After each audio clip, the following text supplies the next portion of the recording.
salah satu bab yang sangat penting dalam agama kita, dan ini terkait dengan keimanan kita kepada hari akhir. Fikih akhir zaman, pembahasan tentang perkara-perkara yang dikabarkan oleh Rasulullah SAW akan terjadi sepeninggal beliau. Dan pada kesempatan malam yang berbahagia ini kita akan melanjutkan pembahasan sebelumnya. Sebelumnya kita telah membahas tragedi berdarah, musibah besar yang menimpa umat Islam di masa hidupnya para sahabat sepeninggal Utsman bin Affan radhiyallahu ta'ala anhu. Terjadi fitnah besar, fitnah berdarah, ya, antara kubu Aisyah radhiyallahu ta'ala anha yang bersama dengan beliau adalah Talha bin Ubaidillah dan juga Az-Zubair ibn Al-Awwam radhiyallahu ta'ala anhu, dan mereka semua adalah orang-orang yang telah mendapatkan jaminan surga dari Allah dan Rasulnya. Tentang Talha bin Ubaidillah, Rasulullah SAW pernah bersabda bahwasanya Talha syahidun yamshi 'alal ardi. Beliau adalah seseorang yang akan meraih derajat syahid namun masih berjalan di muka bumi. Itu ketika Rasulullah SAW masih hidup. Rasulullah menyampaikan hal tersebut, dan benar, Talha dibunuh oleh orang-orang munafik, Abdullah bin Saba dan para pengikutnya pada tragedi perang Jamal, ya, sesuatu yang tidak diharapkan terjadi. Tidak ada satupun di antara para sahabat Rasulullah SAW, baik kubu Aisyah, Talha, Zubair dan kubu Ali bin Abi Thalib, tidak ada satupun di antara mereka para sahabat yang mengharapkan terjadinya perang pada malam itu. Namun sebagaimana yang dikatakan oleh para ulama, itu adalah sesuatu yang dikehendaki oleh Allah Tabaraka wa Ta'ala untuk terjadi sesuai dengan hikmahnya. Az-Zubair ibn Al-Awwam radhiyallahu ta'ala anhu disebutkan bahwasanya beliau adalah hawari Rasulullah SAW, penolong setia Rasulullah SAW. Di kulli nabiyyin hawari, setiap nabi itu punya pengikut dan penolong setia. Wa hawari Az-Zubair bin Al-Awwam, adapun pengikut dan penolong setiaku adalah Zubair bin Al-Awwam. Dia sepupunya Rasulullah SAW. Rasulullah SAW pernah bersabda tentang Az-Zubair, Bashir qatila ibni Safiyata bin nar. Berikan kabar kepada para pembunuh Ibnu Zubair, kepada para pembunuh Az-Zubair, putranya Safiyah, bibinya Rasulullah SAW. Berikan kabar kepadanya neraka. Ini diketahui oleh para sahabat, termasuk Ali bin Abi Thalib radhiyallahu ta'ala anhu tahu akan sabda Rasulullah SAW ini. Itu sebabnya Ali bin Abi Thalib ketika melihat jasad Talha dan ketika melihat jasad Az-Zubair ibn Al-Awwam, beliau menangis. Semua para sahabat yang ada di kubu Ali bin Abi Thalib ketika peristiwa Jamal itu semuanya menangis, ya, sampai-sampai Ali bin Abi Thalib mengatakan, Allahumma inni ushhiduka anni lam urid hada. Ya Allah, aku menjadikan engkau sebagai saksi, aku tidak menginginkan ini terjadi. Tidak menyangka bahwasanya Talha, Az-Zubair akan terbunuh malam itu. Dan Aisyah, Talha, Az-Zubair sama sekali tidak memberontak, tidak keluar, tidak khuruj dari ketaatan kepada Khalifah Amirul Mukminin Ali bin Abi Thalib. Tidak, sama sekali. Buktinya Aisyah, Talha dan Az-Zubair tidak membuat baiat yang baru. Ya, kalau seandainya mereka mau memberontak, mestinya mereka tidak ke Basrah, akan tetapi harusnya mereka ke Madinah. Tapi mereka ke Basrah, dari Mekah ke Basrah. Bukti yang kedua, Talha dan Az-Zubair termasuk orang-orang yang pertama membaiat Ali bin Abi Thalib sepeninggal Utsman bin Affan radhiyallahu ta'ala anhu. Jadi sekali lagi banyak sejarah yang disimpangkan, diselewengkan dalam masalah ini. Apa yang kita sampaikan pada pekan sebelumnya itulah sejarah yang benar yang sudah diluruskan oleh para ulama kita. Ya. Jadi buku-buku yang kita baca yang berbeda kisahnya dari apa yang telah kita kisahkan, ini sumbernya kemungkinan satu dari dua, dari kalangan Syiah Rafidhah yang sangat membenci para sahabat radhiyallahu ta'ala anhum ajma'in yang berseberangan dengan Ali bin Abi Thalib, atau kemungkinan yang kedua mereka berasal dari kalangan Khawarij, orang-orang yang memang menghalalkan pemberontakan kepada ulil amri yang sah. Ini biasanya mereka membawakan riwayat-riwayat yang dusta, membawakan riwayat atau sejarah yang sudah diselewengkan, ya, sehingga mereka menuduh Aisyah, Az-Zubair dan Talha memberontak kepada Ali bin Abi Thalib, padahal sama sekali bukan itu yang terjadi. Sudah kita jelaskan pada pertemuan sebelumnya. Nah, peristiwa berikutnya, peristiwa berdarah yang terjadi berikutnya adalah fitnah yang tidak kalah besarnya dari fitnah Waqatil Jamal, peperangan Jamal, yaitu perang Siffin, dan penyebabnya juga sama, yaitu kematian Utsman bin Affan radhiyallahu ta'ala anhu. Kita tahu Ali bin Abi Thalib radhiyallahu ta'ala anhu setelah beliau dibaiat sepeninggal Utsman, beliau berijtihad, ya, untuk menunda penegakan had atau qisas atas para pembunuh Utsman bin Affan. Kenapa? Karena belum memungkinkan, kaum muslimin belum bersatu, ya. Orang-orang di Basrah, di Kufah, orang-orang di Irak khususnya, mereka orang-orang yang ngeyel, bandel, senangnya memberontak, dan selalu muncul fitnah di sana sampai hari ini.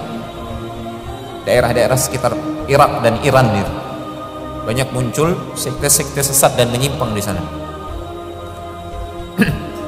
Dan nantinya orang-orang Irak sendiri yang membunuh Ali bin Abi Thalib, bayangkan. Ya. Jadi kaum muslimin belum bersatu ketika itu. Terlebih kaum muslimin yang ada di Syam, yang berada di bawah gubernur, kepemimpinan gubernur Muawiyah bin Abi Sufyan. Di Muawiyah bin Abi Sufyan ini diangkat sebagai gubernur di Syam sejak zamannya Umar bin Khattab. Bayangkan, sejak zamannya Umar bin Khattab beliau memimpin di Syam sebagai gubernurnya Umar. Sepeninggal Umar, Utsman memimpin, tetap diangkat sebagai gubernur di Syam karena Muawiyah ini sangat dicintai oleh kaum muslimin di Syam. Pemimpin yang berwibawa, pemimpin yang adil, selalu menjadi imam salat di Syam, Muawiyah bin Abi Sufyan. Ketika itu Muawiyah bin Abi Sufyan ini kan sepupunya Utsman bin Affan, ya. Jadi Muawiyah ini putra pamannya Utsman bin Affan. Jadi Muawiyah adalah walinya Utsman, kerabatnya Utsman yang berhak untuk menuntut darah Utsman, berhak secara hukum syara menuntut qisas had. Sehingga Muawiyah berijtihad ketika itu, ya. Perkara pertama yang harus dilakukan oleh Amirul Mukminin Ali bin Abi Thalib adalah mengqisas para pembunuh Utsman. Itu pertama kali yang harus dilakukan. Kaum muslimin sudah menguasai sampai ke daratan Afrika, ya. Kaum muslimin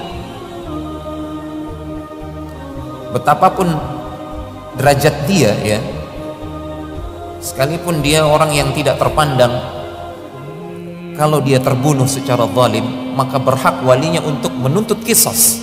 Apalagi ini yang terbunuh secara zalim adalah khalifah, sahabat Rasulullah SAW. Ini tidak bisa dibiarkan. Itu ijtihadnya Muawiyah. Dan Muawiyah dengan tegas mengatakan, setelah Ali bin Abi Thalib menegakkan qisas, atau menyerahkan para pembunuh Utsman kepada kita, biar kita yang qisas, baru kita akan baiat Ali, baru kami akan mau membaiat Ali. Ini ijtihadnya Muawiyah bin Abi Sufyan. Namun dikatakan oleh para ulama ini ijtihad yang keliru kalau dibandingkan dengan ijtihadnya Ali bin Abi Thalib. Ijtihadnya Ali bin Abi Thalib mengharapkan kaum muslimin bersatu dulu di bawah satu khalifah, termasuk kaum muslimin yang ada di Syam, termasuk Muawiyah bin Abi Sufyan, Amr bin al-As, harus berbaiat dulu, bersatu dulu, sehingga dengan kekuatan persatuan kaum muslimin kita bisa menghadapi fitnah yang akan muncul seandainya kita menegakkan had qisas terhadap para pembunuh Utsman.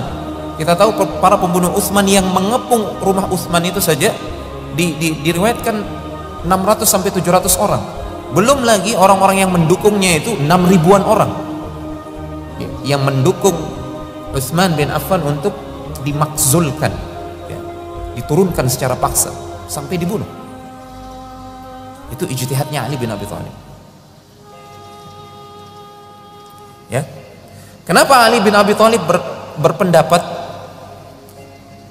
kita tunda dulu qisas ini? Kenapa? Pertama, belum memungkinkan bagi beliau untuk mengetahui siapa sebenarnya dalang pembunuhan Utsman bin Affan, belum tahu. Ya. Yang kedua, secara politik Ali bin Abi Thalib belum memiliki kekuatan penuh. Ya. Belajar dari kasus fitnah yang menimpa Aisyah radhiyallahu taala anha ketika semasa hidupnya Rasulullah SAW. Kan Aisyah itu pernah difitnah oleh Abdullah bin Ubay bin Salul dan kawan-kawannya, orang-orang munafik di Madinah. Pernah difitnah Aisyah itu berzina dengan Safwan, salah seorang sahabat Rasulullah SAW. Difitnah, ya. Hadithatul ifki dalam surat An-Nur itu dijelaskan bagaimana Allah tabaraka wa ta'ala membela Aisyah, membersihkan nama Aisyah, bahwasanya Aisyah berlepas diri dari fitnah tersebut. Nah, Abdullah bin Ubay bin Salul ini menyebarkan berita dusta, propaganda bahwasanya Aisyah berselingkuh, berzina. Na'udzubillah. Mustahil itu terjadi. Beliau adalah istri Rasulullah SAW di dunia dan di akhirat. Salah seorang ummahatul mukminin, ibunya orang-orang beriman. Setelah turun ayat yang membela Aisyah, jelas berarti kan itu hoax, berita dusta. Namun Nabi tidak menegakkan had kepada Abdullah bin Ubay bin Salul. Kenapa? Abdullah bin Ubay bin Salul ini rajanya Madinah. Jadi sebelum Nabi hijrah ke Madinah, suku Aus dan suku Khazraj itu bersepakat mengangkat Abdullah bin Ubay bin Salul itu sebagai rajanya kota Madinah. Tiba-tiba datang Rasulullah SAW, buyarlah mimpi Abdullah bin Ubay bin Salul. Gak jadi dia jadi raja. Jadi pemimpin di situ yang diakui adalah Rasulullah SAW, karena suku Aus dan Khazraj akhirnya bersatu dan mereka masuk Islam. Ketika Rasulullah SAW berkhutbah di hadapan para sahabat, ini ketika terjadi fitnah, sedang hebat-hebatnya fitnah yang melanda Aisyah.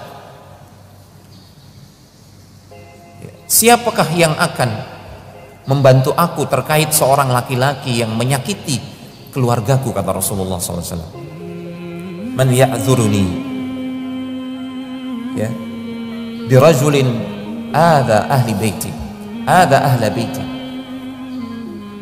Siapa? Akhirnya salah seorang dari suku Aus, salah seorang sahabat Rasulullah SAW, kalau tidak salah Sa'ad bin Mu'adz, angkat tangan, saya Rasulullah. Kalau dia berasal dari suku Aus, saya akan bunuh dia, kami akan bunuh dia. Namun kalau dia berasal dari suku Khazraj, saudara kami akan laksanakan apa perintahmu, kami akan laksanakan. Ternyata salah seorang sahabat dari Rasulullah SAW yang berasal dari suku Khazraj protes, gak setuju. Kamu tidak akan bisa membunuhnya, wahai Sa'ad. Kalau tidak salah Sa'ad bin Ubadah berasal dari suku Khazraj, dan kebetulan Abdullah bin Ubay bin Salul ini berasal dari suku Khazraj. Ya. Ini kata para ulama, Sa'ad bin Ubadah ketika itu muncul girahnya. Ini yang dituduh ini laki-laki dari suku saya Khazraj, tidak terima dia. Bangkitlah Sa'ad bin Ubadah membantah Sa'ad bin Mu'adz. Ini di hadapan Rasulullah SAW. Cekcok para sahabat terkait Abdullah bin Ubay bin Salul. Bangkit lagi salah seorang sahabat dari Aus membantah sahabat tadi yang dari Khazraj. Ribut di hadapan Rasulullah. Hampir mereka saling baku hantam. Ini para sahabat. Akhirnya Rasulullah tenangkan mereka sampai mereka tenang.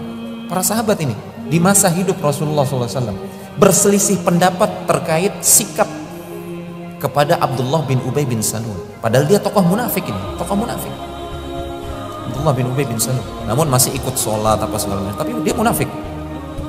Dan dia pemegang saham paling besar terkait fitnah yang terjadi atau menimpa Aisyah radhiyallahu taala anha. Akhirnya dari situ Rasulullah SAW faham bahwasanya kalau kita tegakkan had cambuk kepada Abdullah bin Ubay bin Salul karena dia sudah menuduh Aisyah berzina secara dusta, kan hukumannya seperti itu, mestinya dia dihad. Tapi Rasulullah tidak lakukan itu. Kenapa? Untuk menghindari kemudaratan yang lebih besar, terjadinya pertumpahan darah atau perpecahan di kalangan para sahabat. Inilah yang dipelajari oleh Ali bin Abi Thalib, sehingga sikapnya sama Ali bin Abi Thalib ketika itu. Beliau menunda untuk melakukan qisas had terhadap para pembunuh Utsman karena melihat kaum muslimin belum bersatu. Bahkan 5 hari setelah pembunuhan Utsman, para pembunuh Utsman itu masih keliaran di Madinah. Bebas keliaran mereka di Madinah. Karena kita tahu para sahabat banyak yang melakukan haji ketika itu, banyak yang berada di luar Madinah. Belum ada kekuatan Ali bin Abi Thalib untuk menegakkan had. Itulah sebabnya kenapa Ali bin Abi Thalib bersikeras untuk menuntut penduduk Syam melakukan baiat terlebih dahulu, baru nanti kita tegakkan qisas. Ya. Namun Muawiyah berpendapat lain. Beliau berpegang kepada firman Allah Tabaraka wa Ta'ala dalam surat Al-Isra ayat yang ke-33. Wa man qutila mazluman faqad ja'alna liwaliyihi sultana. Ini dalil yang dipegang oleh Muawiyah dan para sahabat yang berada di Syam. Siapa yang terbunuh secara zalim, kata Allah Tabaraka wa Ta'ala, ya, maka sungguh Allah Subhanahu wa Ta'ala telah memberikan kekuasaan kepada walinya, mau menuntut balas qisas, ya, ataukah menuntut diat ganti rugi, atau memaafkan, itu terserah kepada walinya.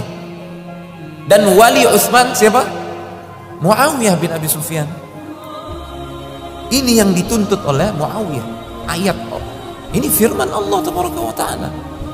Bayangkan ya, kalau kita berada di posisi Muawiyah, ini hujah yang dipegang oleh Muawiyah. Sebaliknya Ali bin Abi Thalib berpegang kepada dalil wajibnya setiap muslim untuk tunduk dan taat kepada amir. Dalilnya banyak sekali. Dan Ali bin Abi Thalib sudah mengutus utusan, diutus utusan, ya, kepada Muawiyah. Di antaranya yang diutus adalah putra salah seorang sahabat, Abi Mas'ud Al-Ansari. Itu yang diutus, putranya Abi Mas'ud Al-Ansari, untuk mengajak kepada Muawiyah berbaiat dulu, kita bersatu dulu, baru nanti kita akan tegakkan qisas setelah memungkinkan. Kalau sekarang kondisinya tidak memungkinkan, kaum muslimin masih berpecah belah. Sebaliknya Muawiyah juga mengirim utusan kepada Ali bin Abi Thalib. Taraktu 60,000 syekh kulluhum yabkun ala dami Utsman, ala qamisi Utsman. Di belakang saya ada 60.000 syekh. Di antara mereka ada para sahabat. Mereka semua menangis di dalam masjid, menangisi qamisnya ketika mereka melihat jubahnya Utsman yang bersimbah darah. Jadi An-Nu'man bin Bashir, salah seorang sahabat Rasulullah SAW, diriwayatkan qamisnya, jubahnya Utsman pasca malam pembunuhan beliau itu bersama jari jemari istrinya Nailah itu dikirim ke Syam. Dilihat oleh Muawiyah, waduh, hancur lebur hatinya. Kemudian dipajang di pintu di masjid Syam. Dilihat oleh para sahabat yang ada di Syam dan kaum muslimin yang ada di Syam, semuanya menangis satu masjid. Ya, tidak bisa membayangkan kok bisa khalifah Amirul Mukminin, orang yang paling mulia setelah Rasulullah, setelah Abu Bakar, setelah Umar bin Khattab, kok bisa diperlakukan zalim seperti ini. Nah, disitulah semuanya orang-orang yang berada di masjid itu membaiat Muawiyah. Tapi ingat, mereka semua membaiat Muawiyah bukan membaiat Muawiyah sebagai khalifah tandingan, tidak.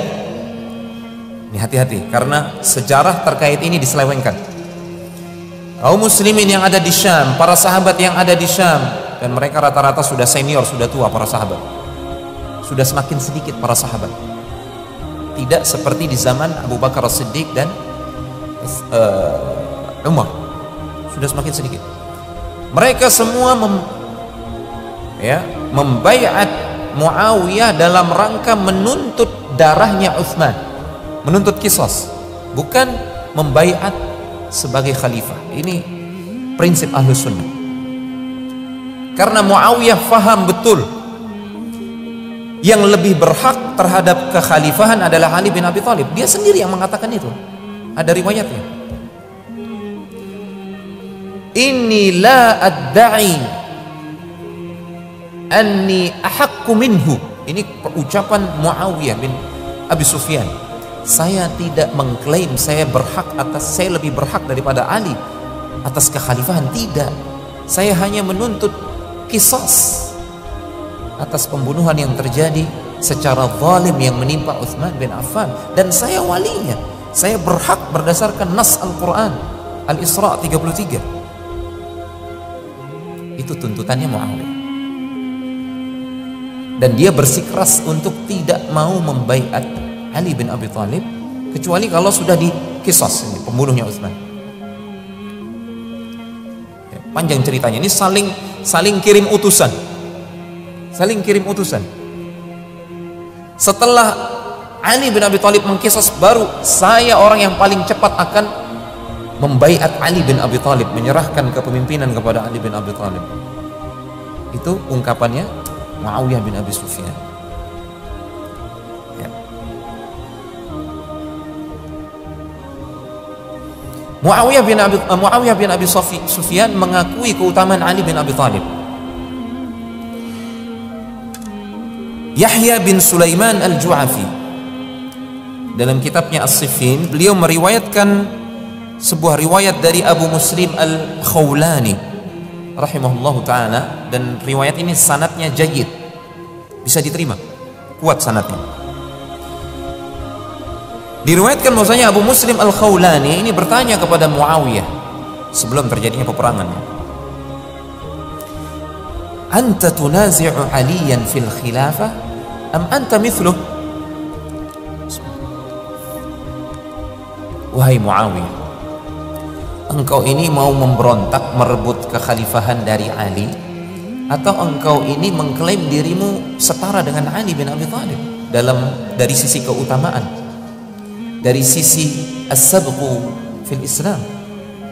Ali bin Abi Thalib jauh lebih dulu masuk ke dalam Islam dibandingkan dengan Muawiyah.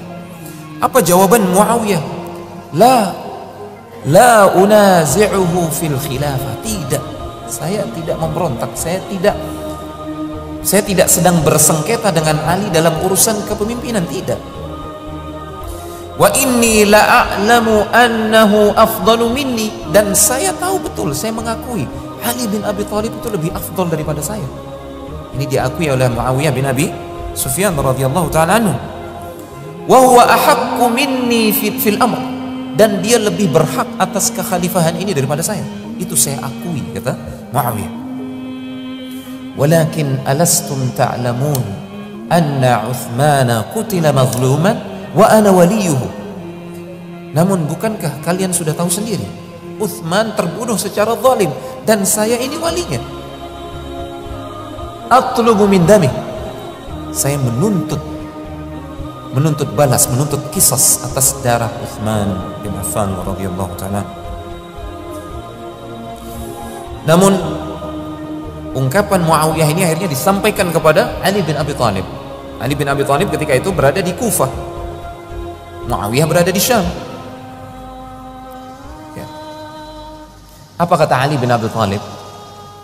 Yadkhulu fil bai'ah thumma yuhakimuhum ilayya. Dia berbaiat dulu, Muawiyah harus berbaiat dulu. Ini perintah dari Amirul Mukminin demi persatuan kaum muslimin, supaya memungkinkan bagi kita untuk menuntut darah Utsman. Baru kemudian nanti dia mengadukan tuntutannya kepada saya. Saya yang akan mengkisos para pembunuh Utsman. Ya. Dalam satu riwayat disebutkan bahwasanya Muawiyah tetap ngotot, kisos dulu baru baiat. Akhirnya Ali bin Abi Thalib mengatakan, minni yatlubuna dama Utsman, apakah mereka menuntut darah Utsman dari saya? Karena begini, menyebar isu yang tidak benar di kalangan penduduk Syam bahwasanya Ali bin Abi Thalib dia terlibat dalam pembunuhan Utsman bin Affan. Ini propaganda yang disebarkan oleh orang-orang yang jahat, bahwasanya Ali terlibat dalam pembunuhan Utsman. Mereka menyebarkan indikasi-indikasi yang batil. Coba lihat Ali bin Abi Thalib, bukti bahwa, kata mereka ini, bukti bahwasanya Ali terlibat dalam pembunuhan Utsman. Ya, dia memerangi Aisyah, memerangi Talha, memerangi Az-Zubair, yang tuntutannya sama, menuntut darah Utsman. Ya. Dia meninggalkan Madinah, padahal Madinah adalah ibu kota kaum muslimin sejak zamannya Rasulullah, sejak zamannya Abu Bakar As-Siddiq, zamannya Umar, kemudian Utsman. Kenapa dia pindah ke Kufah? Ini indikasi kedua kata mereka. Indikasi ketiga, ada beberapa orang yang dicurigai yang membunuh Utsman itu berada di pasukannya Ali. Namun apa kata Ali? Allahumma inni abra'u ilaika min dami Utsman. Ya Allah, aku berlepas diri, dan engkau tahu ya Allah, aku berlepas diri dari darah Utsman. Wallahi, wallahi kata beliau, sungguh kalau begini keadaannya, maka pembunuh Utsman itu akan lepas, tidak bisa akan kita tegakkan kisos kepada mereka. Dan betul, sepeninggal Ali bin Abi Thalib, kemudian Al-Hasan menyerahkan kekuasaan kepada Muawiyah. Muawiyah sendiri belum mampu menegakkan kisos terhadap Utsman bin Affan. Belum mampu, tidak mampu. Baru di masa kepemimpinan Muawiyah bin Abu Sufyan, baru dia sadar benarnya ijtihad Ali bin Abi Thalib. Muawiyah bin Abi Sufyan sendiri tidak mampu mengkisos semua pembunuh Utsman. Baru kemudian di eranya Abdul Malik bin Marwan, salah seorang pemimpin dari Bani Umayyah, baru di era itu baru pembunuh Utsman itu katanya bisa dikisos. Memang kondisinya tidak memungkinkan ketika itu. Namun demikianlah, Allah memang sudah menghendaki ini terjadi. Ya, ini akan terjadi sesuai dengan hikmah Allah Taala dan kebijaksanaannya. Allah punya maksud, Allah punya hikmah di situ. Ya. Akhirnya apa yang terjadi? Ali bin Abi Thalib mengumpulkan pasukan Kufah di Irak, ya, 100.000 pasukan. Ya, Ali bin Abi Thalib berpegang kepada firman Allah Taala di dalam surat Al-Hujurat. wa in ta'ifatani minal mu'minina iqtatalu ya fa aslihu bainahum. Kalau ada dua orang kelompok kaum muslimin berseteru, maka upayakanlah untuk islah. Sudah diupayakan untuk islah. Ali bin Abi Thalib mengirim utusan, Muawiyah juga mengirim utusan balik, tapi tidak ada titik temu. Dan Ali bin Abi Thalib yakin dia berada di atas hak karena dia sebagai amir, pemimpin khalifah ketika itu. Ya. Kalau salah satu kelompok ini bagat, ya, maka boleh diperangi salah satu kelompok ini hatta tafi'a ila amrillah, sampai dia kembali kepada perintah Allah tabaraka wa taala, kembali ke jalan yang benar. Ini hujahnya Ali bin Abi Thalib. Tidak apa-apa kita memaksa penduduk Syam ini untuk bersatu di bawah satu kekhalifahan. Akhirnya Ali bin Abi Thalib menyiapkan 100.000 pasukan, pidato. Namun sebelumnya, ketika Ali bin Abi Thalib pidato menyampaikan niatnya, kita akan memaksa saudara-saudara kita yang ada di Syam untuk bersatu karena mereka telah menyimpang. Mereka tidak taat kepada ulil amri. Ini ijtihadnya Ali. Ribut orang-orang di Kufah, ribut orang-orang Irak ini ribut. Ada yang bilang begini, ada yang bilang begitu, jangan, ada yang bilang macam-macam, ribut, tidak satu kata. Dan demikianlah tabiatnya orang-orang di Irak dan Iran itu, orang-orang di Kufah itu. Sehingga tidak heran nanti kita akan sampaikan riwayatnya, sumber fitnah itu, tanduk fitnah itu akan muncul di arah sana, Irak dan Iran dan seterusnya. Itu perpecahan, pertumpahan darah selalu terjadi sampai hari ini. Sadaqa Rasulullah sallallahu alaihi wasallam wa huwa shadiqul masduq. Sungguh benar apa yang diucapkan oleh Rasulullah sallallahu alaihi wasallam. Ketika melihat silang pendapat yang terjadi di penduduk Kufah, apa kata Ali bin Abi Thalib? Inna lillahi wa inna ilaihi raji'un. Namun tetap Ali bin Abi Thalib mengumpulkan pasukan tersebut. Adapun di Syam sebaliknya, Muawiyah ketika mendengar Ali bin Abi Thalib menyiapkan 100.000 pasukan, dia juga menyiapkan kaum muslimin berpidato di masjid, mengajak untuk bersiap-siap. Kita sama-sama mengaku di atas al-haq, kita di atas kebenaran, kita pegangan kita Al-Quran, Al-Isra 33, kita tuntut darahnya Utsman. Semua sepakat, tunduk, sami'na wa ata'na. Penduduk Syam, ya, penduduk Syam, Masya Allah, satu kata mereka. Tapi jumlah pasukannya jauh lebih sedikit. Akhirnya kedua pasukan ini bertemu di satu tempat yang namanya Siffin, itu perbatasan antara Syam dan Irak, dekat dengan sungai Efrat. Dan sekarang dia berada di Suriah, Siffin. Disitulah terjadi pertempuran yang hebat, ya. Tidak bisa dihindari lagi, tidak bisa dihindari lagi, antara dua kelompok kaum mukminin yang bertikai dan masing-masing berijtihad. Namun kata para ulama, yang lebih benar ijtihadnya dalam masalah ini adalah kubu Ali bin Abi Thalib, sehingga dia dapat 2 pahala. Adapun Muawiyah dapat 1 pahala, bukan dosa ya. Idza ijtahada al-hakim fa asaba falahu ajrani, wa idza ijtahada fa akhta'a falahu ajrun wahid. Kalau seorang hakim dia berijtihad, kemudian ijtihadnya benar, maka pahalanya 2. Tapi kalau ijtihadnya keliru, tidak dapat dosa, justru dapat satu pahala. Di tengah-tengah terjadinya peperangan tersebut, sengit, disebutkan kaum muslimin yang mati dalam peperangan tersebut mencapai 30 ribuan orang. Dan di antara mereka ada sahabat yang mulia Ammar bin Yasir. Ammar bin Yasir dia berada di pasukan Irak, kubunya Ali bin Abi Thalib.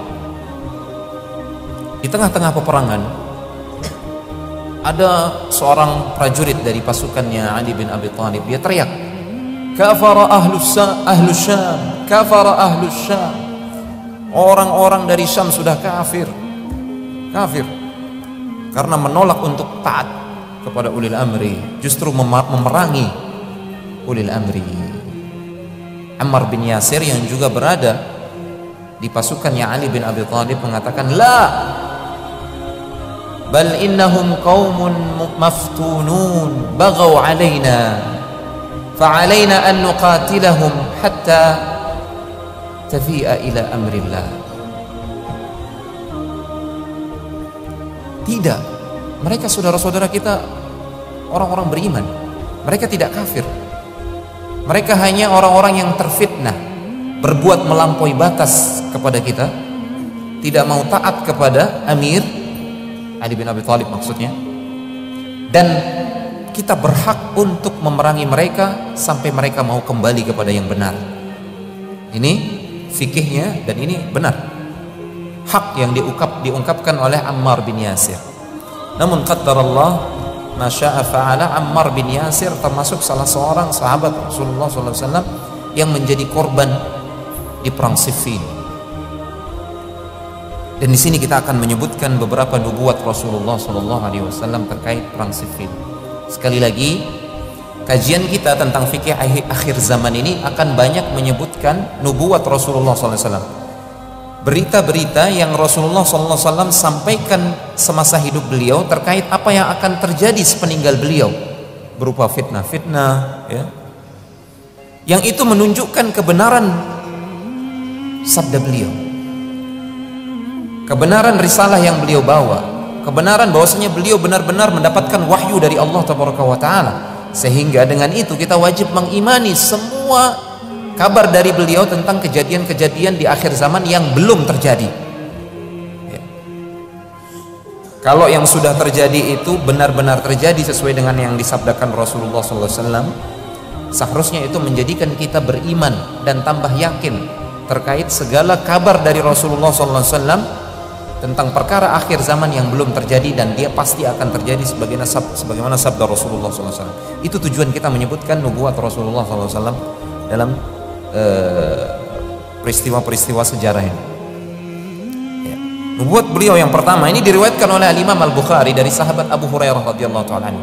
Sahabat Abu Hurairah radhiyallahu ta'ala anhu banyak sekali mengilmui tentang hadis-hadis fitnah atau berita-berita akhir zaman yang akan terjadi, dan beliau tahu ini sehingga beliau memilih untuk tidak ikut kubunya Ali, tidak juga ikut kubunya Muawiyah. Dan banyak, sebagian besar para sahabat memilih prinsip ini, memilih mauqif ini, tidak ikut-ikutan dalam fitnah.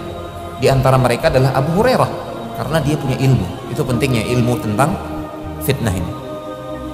Abu Hurairah, Sa'ad bin Abi Waqqas, termasuk banyak lagi para sahabat yang lain. Dan inilah sikap yang paling benar, kata Syekh Dr. Utsman bin Al-Khamis hafizahullah ta'ala.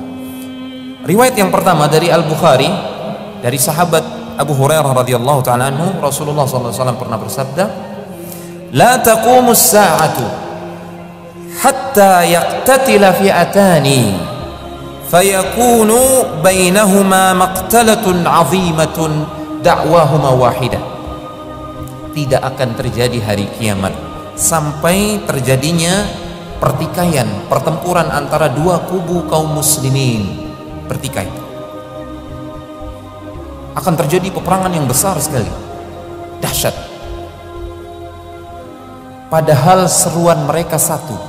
Kata para ulama, dakwahuma wahidah maksudnya adalah mereka sama-sama muslim, sama-sama memegang Al-Quran dan As-Sunnah, ya, sama-sama mengaku kita di atas kebenaran, di atas Al-Quran.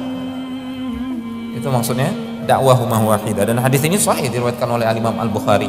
Para ulama mengatakan yang dimaksudkan adalah pasukan Irak, kubu Ali dan kubu Muawiyah bin Abi Sufyan radhiyallahu ta'ala anhum ajma'in.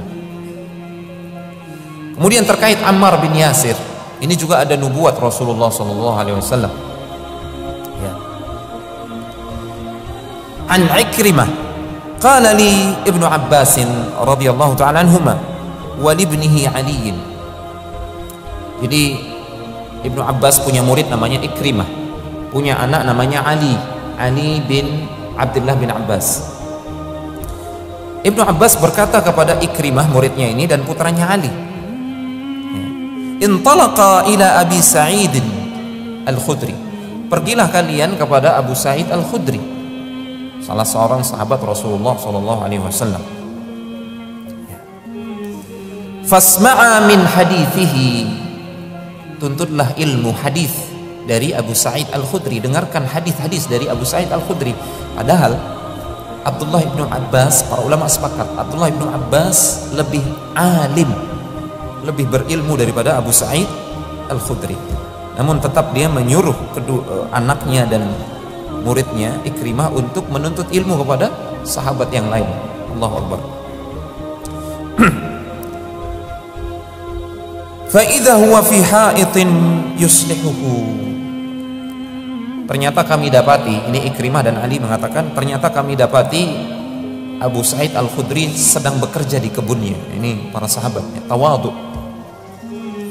Fa akhadha ridaahu fahtaba. Naam. Fahtaba. Dia ambil sarungnya, selendangnya, melihat kedatangan Ikrimah dan Ali bin Abdullah bin Abbas, dia ambil selendangnya kemudian bersiap-siap memberikan ilmu Abu Sa'id Al-Khudri. Dia sampaikan hadis-hadis yang pernah didengar dari Rasulullah SAW. Salah satu hadis yang pernah didengar dari Rasulullah SAW oleh Abu Sa'id Al-Khudri adalah ketika pembangunan Masjid Nabawi. Jadi pembangunan Masjid Nabawi, para sahabat itu bikin bata dari tanah liat yang kering, dikeringkan, itu jadi bata. Jadi ada para sahabat yang ngambil satu persatu bata tersebut. Ammar bin Yasir ngambil dua sekaligus, ngangkut dua. Rasulullah kagum melihat itu, kepalanya berdebu, rambutnya berdebu, kemudian dihampiri oleh Rasulullah SAW, diusap kepalanya yang berdebu itu oleh Rasulullah SAW. Kemudian Rasulullah SAW bersabda, waiha Ammar, kasihan engkau Ammar, semoga engkau dirahmati. Dan seperti itulah ungkapan Rasulullah SAW. Kasihan Ammar. Dan ini diucapkan juga di hadapan para sahabat yang lain. Taqtuluhul fi'atul baghiyah. Kelak Ammar ini akan dibunuh oleh kelompok yang melampaui batas, kelompok yang keliru ijtihadnya. Maksudnya adalah kelompoknya Muawiyah bin Abi Sufyan. Namun Rasulullah SAW ketika itu tidak mencela salah satu kelompok, karena keduanya masing-masing mukmin. Karena Rasulullah SAW tahu kekeliruan salah satu kelompok itu kekeliruan ijtihadi, kekeliruan yang Allah maafkan, bahkan mendapatkan pahala.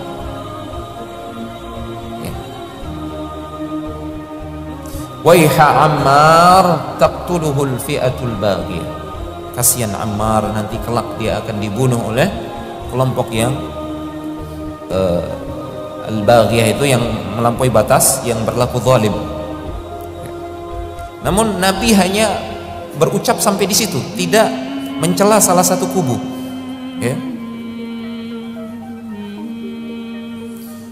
Kemudian Ammar ketika mendengarkan sabda Rasulullah SAW tersebut, beliau berdoa, a'udzubillahi minal fitan, a'udzubillahi minal fitan. Dan ternyata benar, dikabulkan doa Ammar, beliau terbunuh dalam keadaan beliau berada di kubu yang benar, kubunya Ali bin Abi Thalib radhiyallahu ta'ala anhum ajma'in. Dan ini hadisnya sahih, ada dalam Sahih Al-Bukhari. Ya.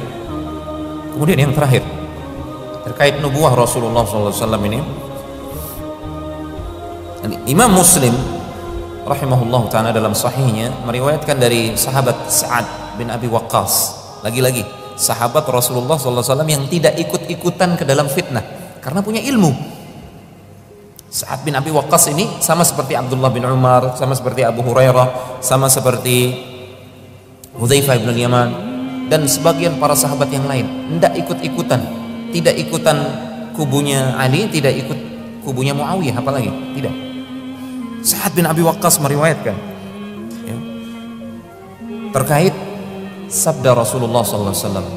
Rasulullah pernah bersabda, sa'altu thalathan, Ai sa'altu rabbi thalathan. Aku pernah meminta kepada Allah tabaraka wa taala Rabbku 3 hal.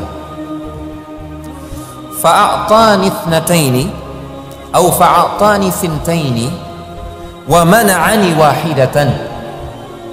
Dari 3 permintaanku itu dikabulkan cuma 2 oleh Allah tabaraka wa taala, 1 tidak dikabulkan oleh Allah tabaraka wa taala. Sa'altu rabbi alla yuhlika ummati bis sanati fa'ataniha atau fa'ataniha. Yang pertama, aku minta kepada Allah tabaraka wa taala agar umatku tidak dibinasakan semuanya dengan kekeringan, kelaparan. Allah kabulkan. Wa sa'altuhu alla yuhlika ummati bil gharaqi. Dan aku minta kepada Allah tabaraka wa taala agar umatku ini tidak dibinasakan seperti Allah membinasakan kaumnya Nabi Nuh, tenggelam semuanya. Dan itu dikabulkan oleh Allah tabaraka wa taala. Wa fi riwayatin, dalam riwayat yang lain, Rasulullah SAW meminta agar umatnya tidak dibinasakan oleh musuh, orang-orang kafir, dan dikabulkan oleh Allah tabaraka wa taala. Adapun permintaan yang ketiga, wa sa'altuhu alla yaj'ala ba'sahum bainahum famana'aniha. Dan aku minta kepada Allah tabaraka wa taala agar umatku ini tidak berkelahi satu sama lain, bertikai. Allah tidak kabulkan. Yang terjadi sampai hari ini kaum muslimin berpecah belah. Namun pada akhirnya nanti insyaallah kaum muslimin akan bersatu kembali. Ikhwatal iman, a'azzani Allah wa iyyakum jami'an. Ini semua adalah fitnah yang terjadi gara-gara apa? Pertama, gara-gara wafatnya Umar ibn al-Khattab radhiyallahu ta'ala anhu, yang Rasulullah SAW sebutkan dia adalah pintu pencegah terjadinya fitnah. Setelah wafatnya Umar terjadi fitnah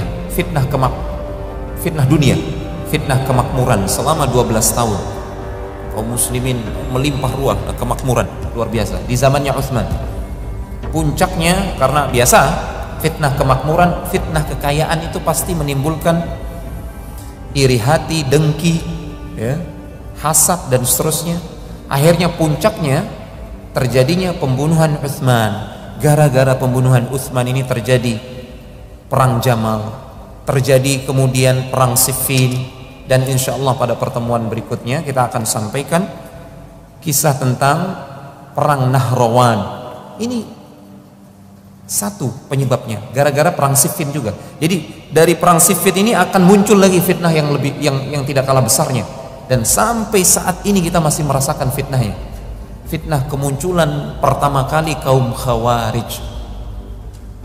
Ya, nanti kita akan kisahkan perang yang akan terjadi antara Ali bin Abi Thalib dan Nahrawan dengan Haruri, orang-orang Khawarij yang menyempal dari pasukannya Ali gara-gara peristiwa Siffin ini.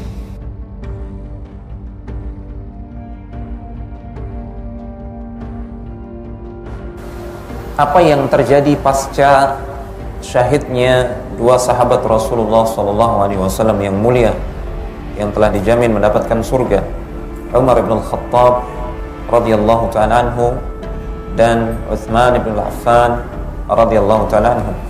Pasca wafatnya Utsman radhiyallahu ta'ala anhu, disinilah dimulai titik awal fitnah yang mengerikan.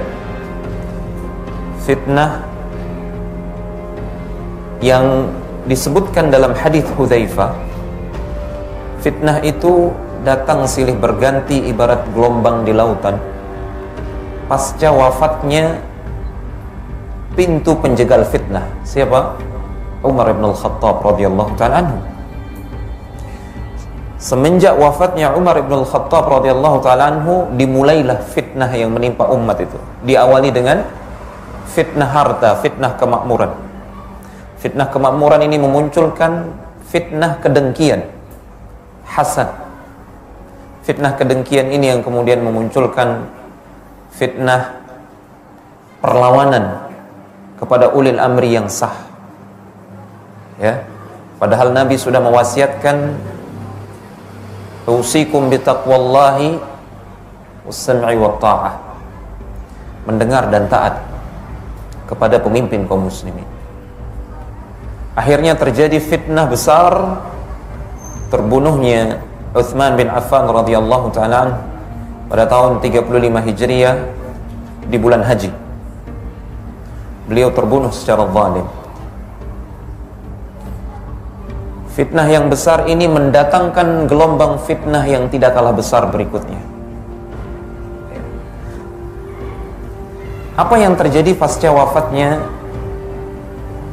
Utsman bin Affan diriwayatkan dalam kitab-kitab tarikh, dan ini perlu saya sampaikan di awal. Apa yang akan saya sampaikan ini ringkasan dari beberapa kitab dan makalah ilmiah, termasuk tesis magister terkait hal ini. Ya, salah satu di antaranya sebuah kitab yang ditulis oleh Syekh Dr. Uthman Al-Khamis, ulama ahlus sunnah dari Mesir, pakar tentang sejarah. Beliau punya kitab namanya Hukbatun Minat Tarikh. Apa yang akan saya sampaikan ini sebagian besarnya kita ambil dari kitab tersebut. Kemudian ada sebuah kitab yang bernama Al-Mawsu'ah fil Fitan wa Ashratis Sa'ah, ensiklopedi terkait fitnah-fitnah yang terjadi sepeninggal Rasulullah SAW dan tanda-tanda akhir zaman, yang ditulis oleh Syekh Dr. Muhammad Al-Mubayyad hafizahullah ta'ala. Di samping juga kitab-kitab yang lain dan makalah-makalah ilmiah yang berbicara tentang ini, yang semuanya titik fokusnya adalah berupaya menghadirkan sejarah yang otentik berdasarkan riwayat-riwayat yang sahih. Ini penting, kita harus menyeleksi sejarah Islam. Itu harus diseleksi, harus dimurnikan, karena terlalu banyak susupan, terlalu banyak informasi yang batin, terlalu banyak riwayat-riwayat yang palsu, dhaif, yang disusupkan oleh musuh-musuh Islam, orang-orang munafik, ahlul bidah. Bahkan sudah banyak diterjemahkan ke dalam bahasa Indonesia, ya. Nah, apa yang akan kita sampaikan ini adalah kisah yang otentik insyaallah berdasarkan riwayat-riwayat yang fiqh, riwayat-riwayat yang sahih. Karena nanti di sepanjang kajian ini saya tidak akan menyampaikan referensinya untuk menyingkat waktu. Nah, saya sampaikan di awal ini adalah ringkasan dari kitab-kitab yang saya sebutkan tadi. 5 hari setelah wafatnya Utsman bin Affan, ya, para pembunuh atau para pendemo yang membunuh Utsman bin Affan itu masih keliaran di Madinah, masih keliaran. Diriwayatkan bahwasanya jumlah mereka yang mengepung kediaman Utsman bin Affan ketika itu 600 sampai 700 orang, yang berasal dari Kufah, Basrah, ada yang mengatakan dari Irak. Mereka bersepakat untuk melakukan pemberontakan tersebut. Mereka masih bebas berkeliaran. Ini menunjukkan bahwasanya kota Madinah ketika itu dari sisi keamanan betul-betul lemah. Kenapa? Karena banyak para sahabat radhiyallahu ta'ala anhum ajma'in yang ketika itu melakukan haji masih di Makkah. Bahkan ibunda Aisyah ketika itu masih di Makkah. Ya. Kemudian banyak para sahabat yang sudah menyebar ke berbagai negeri. Ada yang di Kufah, Mesir, ada yang di Syam, banyak sekali. Sementara sesepuh-sesepuh para sahabat itu, mereka lah yang tinggal di Madinah ketika itu. Ya.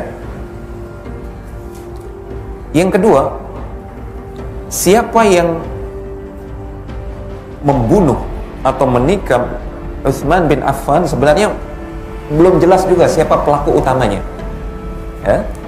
Saking banyaknya orang ketika itu, para pemberontak. Ya. Disebutkan bahwasanya beberapa nama. Antara mereka yang paling terkenal namanya Al-Ghafiqi, dan mereka semua ini antek-anteknya siapa? Abdullah bin Saba.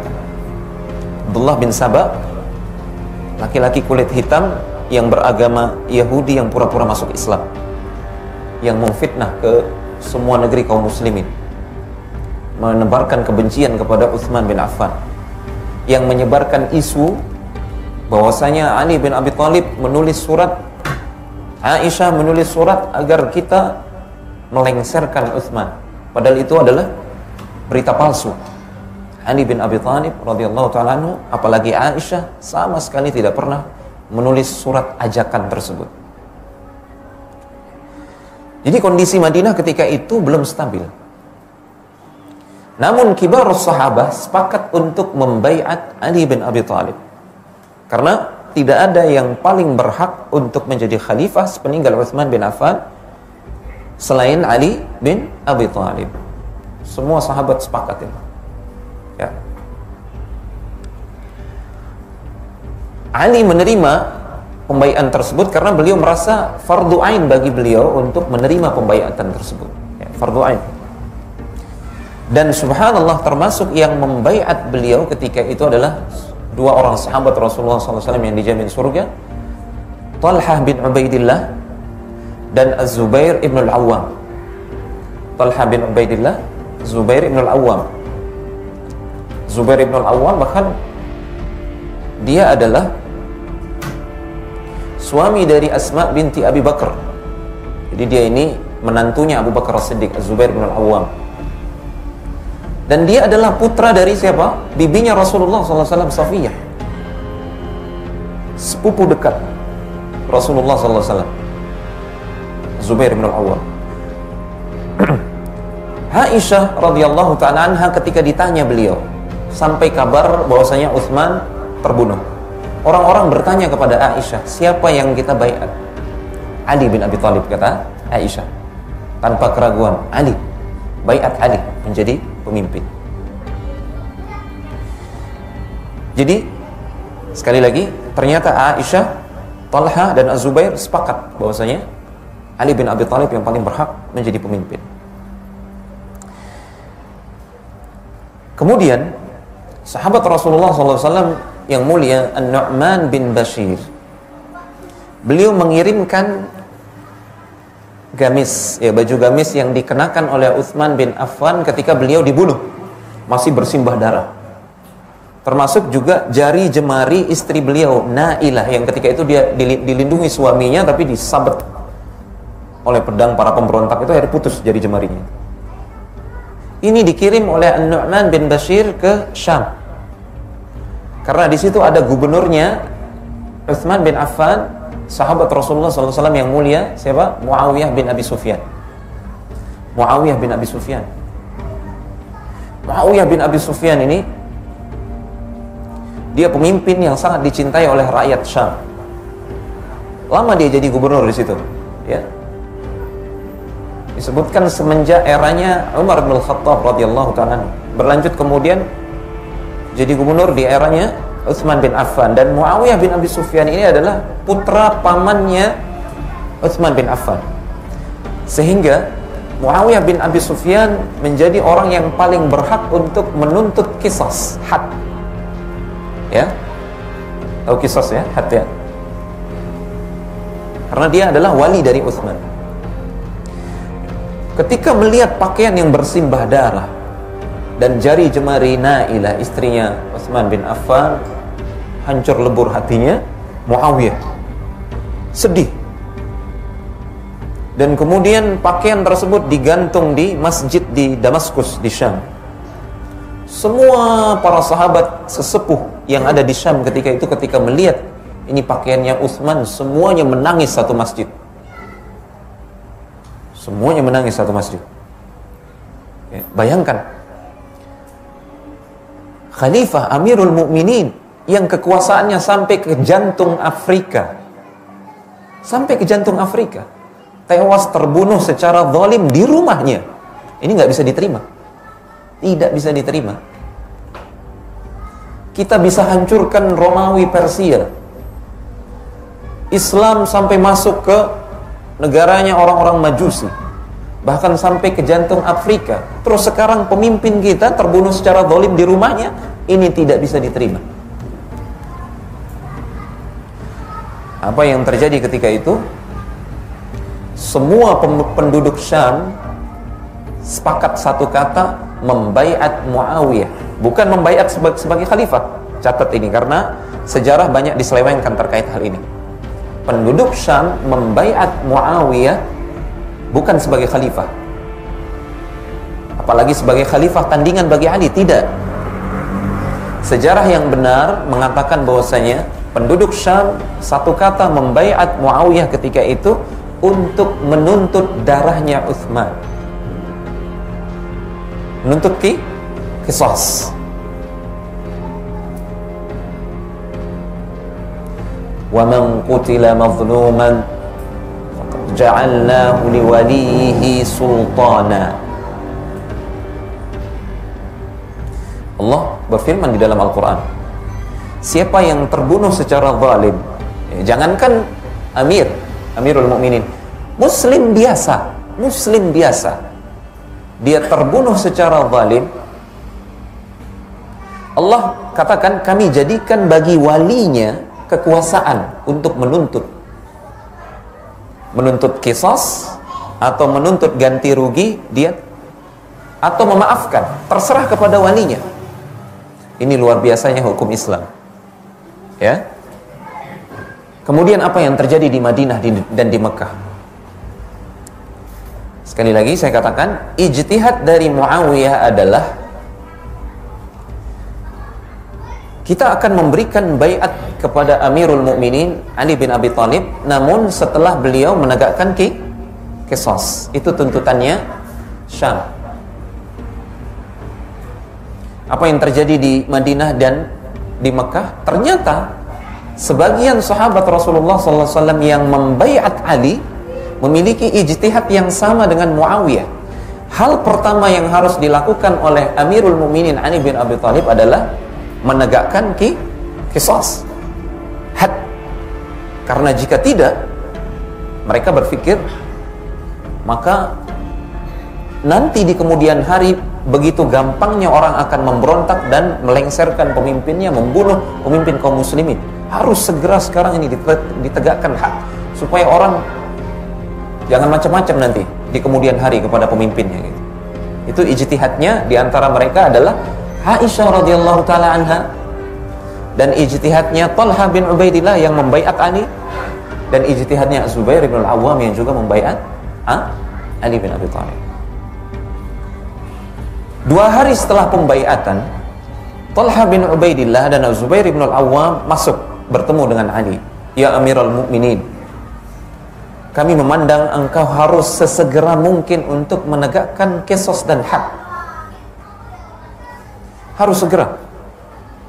Namun Ali memiliki ijtihad yang berbeda. Ya. Bagaimana ijtihadnya Ali? Beliau mengatakan, ana la amlikul quwwah allati uqimu biha al-hadd al-an. Saya belum memiliki kekuatan secara politik yang sempurna, kekuatan secara militer yang sempurna untuk menegakkan qisas saat ini. Saya belum mampu. Kenapa? Pertama, siapa pembunuhnya Utsman secara langsung itu belum jelas sebenarnya. Dan kalaupun mau ditegakkan qisas, semua orang yang terlibat itu jumlahnya mungkin 700-an orang atau ribuan orang. Belum lagi ada 5.000 orang di Basrah, di Kufah yang memang mendukung pemberontakan tersebut. Karena sudah termakan hasutannya siapa? Abdullah bin Saba al-Yahud. Makanya saya katakan, dan ini prinsip, setiap ada tragedi yang menimpa kaum muslimin, tragedi besar yang menimpa kaum muslimin, pasti ada andil orang-orang kafir dan munafik di situ. Seperti yang dilakukan oleh Abdullah bin Saba. Sehingga beliau Ali bin Abi Thalib, kalau kita tegakkan had sekarang, pertama, siapa pembunuhnya? Yang kedua, keluarga dari Utsman, walinya Utsman belum ada memberikan laporan, pengaduan. Siapa pembunuhnya ini? Belum ada memberikan laporan dan pengaduan. Yang ketiga, dan ini alasan yang paling besar, Kalaupun ketahuan siapa pembunuhnya, saya belum memiliki kekuatan yang penuh untuk menegakkan had. Kalau kita paksakan untuk menegakkan qisas dan had, maka Basrah akan memberontak. Akan terjadi pertumpahan darah sesama kaum muslimin, ribut kita, pecah kita. Menurut saya sekarang adalah, menurutnya Ali, ya, kaum muslimin semuanya harus berbaiat dulu, termasuk penduduk Syam, termasuk Muawiyah bin Abi Sufyan, karena salah satu kekuatan terbesar ketika itu kaum muslimin adalah ada di Syam. Penduduk Syam itu satu kata, kompak mereka, dan mereka manut kepada pemimpinnya, taat dia. Tabiatnya orang-orang Syam seperti itu. Makanya dipuji oleh Rasulullah SAW. Allah memberikan keberkahan ke negeri Syam.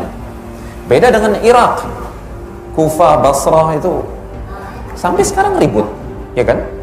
Sampai sekarang selalu muncul fitnah di sana, dan selalu mereka menentang pemimpin mereka yang sah. Ya, jadi Ali memandang ketika itu kita akan tegakkan kisos ini, tapi syaratnya kaum muslimin berbaiat dulu, bersatu dulu, termasuk penduduk Syam. Muawiyah berbaiat dulu, barulah nanti kita memiliki kekuatan untuk menyelidiki siapa pelaku pembunuhan ini. Semuanya akan kita kisos. Jadi ijtihadnya Ali adalah menunda kisos, bukan apa? Bukan menolak untuk menegakkan kisos. Ini sekali lagi banyak sejarah yang diselewengkan di sini. Karena banyak tuduhan Ali bin Abi Thalib terlibat dalam pembunuhan Utsman bin Affan. A'udzubillah, mustahil. Tapi Talha bin Ubaidillah dan Az-Zubair ibn al-Awwam tetap bersikeras dengan ijtihadnya. Ali harus menegakkan kisos, karena kalau tidak kacau. Nanti Ali akan diselengserkan juga, akan dibunuh. Nanti kacau balau kalau seperti ini. Harus ada hukuman sesegera mungkin. Akhirnya untuk mewujudkan ijtihad mereka yang tidak disetujui oleh Ali bin Abi Thalib, Az-Zubair dan Talha pergi menuju atau bertemu ibunda Aisyah radhiyallahu taala anha, ya, mencari dukungan supaya Ali mau menegakkan qisas. Akhirnya mereka pergi ke Mekah, karena ketika itu Aisyah ada di Mekah mengerjakan haji, ya, bersama saudaranya ketika itu. Setelah ketemu dengan Aisyah, diceritakan kejadian yang terjadi. Sebenarnya Aisyah ingin balik ke Madinah, tapi dikatakan oleh Az-Zubair bin al-Awwam, Talha bin Ubaidillah, dan ketika itu gubernur Basrah, gubernur di zamannya Utsman, jangan ke Madinah. Di Madinah belum kondusif, belum ada kekuatan kita ke Basrah saja. Basrah. Akhirnya Aisyah setuju untuk menuju ke Basrah. Di Basrah juga ribut ketika itu. Harapannya Aisyah, dia menuju Basrah, ya, memberikan nasihat supaya penduduk Basrah tenang, ya, memberikan kesempatan bagi Ali untuk mengumpulkan kekuatan untuk menegakkan qisas. Ya. Namun di sini ketika perjalanan dari Mekah menuju Basrah ada hal yang terjadi, dan ini yang pernah disabdakan oleh Rasulullah SAW. Rombongannya Aisyah, Talha dan Zubair ketika itu tiba di sebuah tempat, di sebuah perkampungan. Di situ ada sumber airnya, disebut sebagai Ma'ul Hawab, sumber mata air Hawab. Kemudian Aisyah ketika itu mendengar suara lolongan anjing. Langsung Aisyah kaget. Kemudian beliau mengatakan, ma adhunnuni illa raji'atun. Menurut saya sebaiknya saya harus kembali pulang ke Madinah. Jangan kita lanjutkan perjalanan ke Basrah. Ini sudah firasatnya Aisyah, ya. Karena saya pernah mendengar Rasulullah SAW bersabda kepada kami, istri-istri Nabi. Jadi pernah Rasulullah itu menceramahi istri-istri beliau. Kemudian salah satu sabda beliau ketika itu adalah, ayyatukunna tanbahu 'alaiha kilabu ma'il hawab. au kilabul hawab. Siapa di antara kalian nanti yang akan dilolongi oleh anjing hawab? Itu diingat langsung oleh Aisyah yang berada di tempat itu ketika itu. Ayo kita kembali, ayo kita kembali. Menurut saya kita harus kembali. Namun Talha dan Az-Zubair meyakinkan Aisyah, sebaiknya kita teruskan perjalanan ke Basrah. Ini demi mengislah kaum muslimin, demi menenangkan supaya tidak terjadi fitnah. Akhirnya Aisyah mengiyakan kemauannya Talha dan Az-Zubair. Ini sama-sama semuanya ini mau mengislah demi kebaikan kaum mukminin. Itu niat mereka. Ya. Sampailah di Basrah, terdengar kabar bahwasanya Aisyah, Talha dan Az-Zubair pergi ke Basrah. Dan tentu saja ini sikap para sahabat ya. Kemana pergi Ibunda Aisyah, mereka merasa berkewajiban untuk mengawal sebagai bentuk apa? Sebagai bentuk pengabdian kepada Rasulullah SAW yang sudah meninggal. Ini ibu kita, ini harus dijaga. Sehingga yang ikut bersama Talha dan Az-Zubair mengawal Ibunda Aisyah ke Basrah itu banyak. Nah, wallahu ta'ala alam, Ali bin Abi Thalib sampai kabar ke beliau, ini mau menggalang pasukan ini, Talha dan Az-Zubair, Aisyah. Ya. Kenapa menuju Basrah? Kenapa Aisyah tidak pulang ke Madinah? Akhirnya Ali bin Abi Thalib juga memutuskan untuk pergi ke Basrah. Awalnya hanya sedikit, dikawal oleh beberapa orang saja. Ini bukti bahwasanya Ali bin Abi Thalib tidak ingin berperang. Karena awalnya dia hanya dikawal hanya beberapa orang saja, beberapa orang sahabat. Ingin mengklarifikasi, ada apa sih sampai kalian ke Basrah? Kenapa Ibunda Aisyah tidak balik ke Madinah? Tapi penduduk Madinah yang melihat Ali bin Abi Thalib bergerak dengan rombongannya menuju Basrah merasa terpanggil juga. Merasa terpanggil, akhirnya ikut mengawal Ali bin Abi Thalib. Sesampai di sana saring mengutus utusan. Disebutkan bahwasanya Ali bin Abi Thalib mengutus utusan untuk mengklarifikasi. Diutus utusan kepada siapa? Talha dan Az-Zubair. Mengklarifikasi, ada apa ini?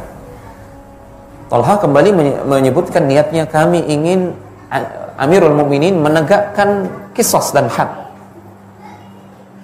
Dan alasan utamanya belum memiliki kekuatan.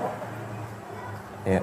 Nah, kami menuju Basrah ini mau menenangkan penduduk Basrah ini, ya, supaya nanti ketika ditegakkan qisas atau had tersebut, mereka tidak ribut gitu loh.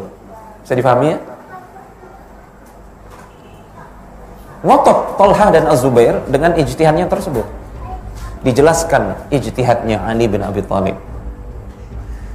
Amirul Mukminin bukan tidak mau menegakkan had. Beliau memandang maslahat jika had itu ditunda. Kalau ditunda sampai keadaan memungkinkan, insya Allah ini maslahat. Ya. Oh, akhirnya sadarlah, bisa memahami ijtihadnya Ali bin Abi Thalib. Sadar, Talha, Az-Zubair sadar. Dikabarkan kepada Aisyah juga, Aisyah menerima. Oh iya, kalau begitu kita sepakat. Kita sepakat ketika itu dua kubu ini tidur dengan nyenyak. Tapi ada yang tidak puas malam itu. Siapa? Abdullah bin Sabah dan teman-temannya. Ya, mereka lah yang berada di balik, mereka lah dalang pembunuhannya Utsman. Mereka menginginkan terjadinya bentrok antara Aisyah, Talha, Az-Zubair dan Ali bin Abi Thalib. Mereka menginginkan itu terjadi. Abdullah bin Sabah dan konco-konconya, antek-anteknya. Karena kalau tidak terjadi bentrok, waduh, ini kubunya Aisyah, Talha, Zubair dan kubunya Ali sepakat mau menegakkan had. Nanti pasti kita akan kena batunya lama-kelamaan, ya kan? Pasti kita akan tertangkap. Akhirnya Abdullah bin Sabah punya ide. kalian dibagi dua pasukannya Abdullah bin Sabah. Sebagian masuk ke kubunya pasukannya Ali di malam hari, sebagian masuk ke pasukannya Tolha dan Az-Zubair malam hari. Masing-masing bikin keributan. Yang satu membunuh di pasukannya Ali, yang satu membunuh juga di pasukannya Tolha dan Az-Zubair, sehingga masing-masing kubu menyangka sudah terjadi pengkhianatan kesepakatan. Di malam yang gelap itu, ya, kubu Tolha dan Az-Zubair menyangka kubu Ali sudah berkhianat, kubu Ali menyangka kubu Tolha dan Az-Zubair sudah berkhianat. Akhirnya terjadi perang, qaddarallah, terjadi bunuh-bunuhan, sampai yang diincar adalah kendaraan tempatnya Ibunda Aisyah di situ. Di situ ada Ibunda Aisyah, di situ itu diincar, mau dibunuh.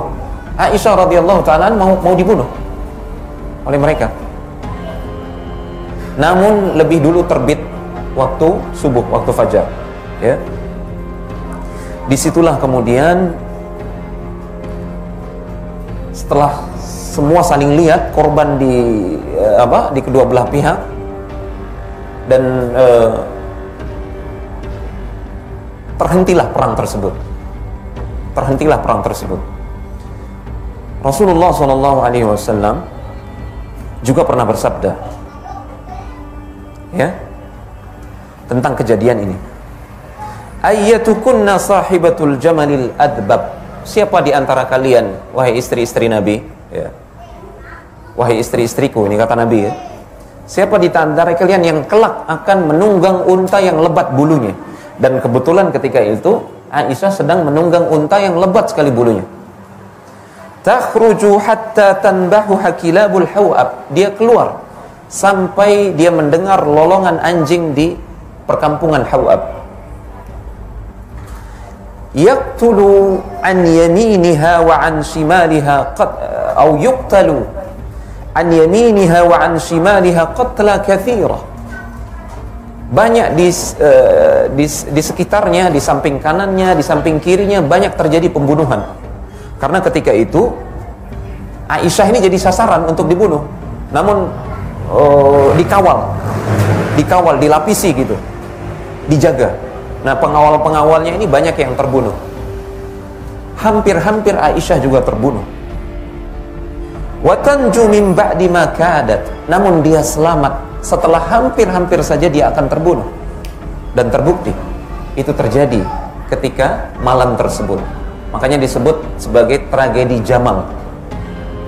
Jamal artinya unta. Karena itu yang jadi sasaran pembunuhan adalah Aisyah yang sedang berada di untanya ketika itu, ya. Apa yang terjadi setelah itu? Kedua belah pihak menyesal. Yang paling bersedih adalah tentu saja Aisyah radhiyallahu taala anha dan Ali bin Abi Thalib. Dan yang menjadi korban dalam tragedi tersebut adalah Talhah bin Ubaidillah dan Az-Zubair ibn al-Awwam. Meninggal kedua-duanya. Dibunuh oleh orang-orang munafik, antek-anteknya Abdullah bin Sabah. Ali bin Abi Thalib ketika itu dia temukan jenazahnya Talhah bin Ubaidillah. Kemudian dipangku, ini dipeluk. Nangis beliau. Semua para sahabat yang lain juga ikut menangis. Kemudian beliau mengatakan, "Wadidtu anni mittu qabla hadha bi'20 sana." Aku sungguh-sungguh berharap sudah mati 20 tahun yang lalu. Ini ucapannya Ali bin Abi Thalib. Beliau sangat menyesalkan terbunuhnya Talhah bin Ubaidillah,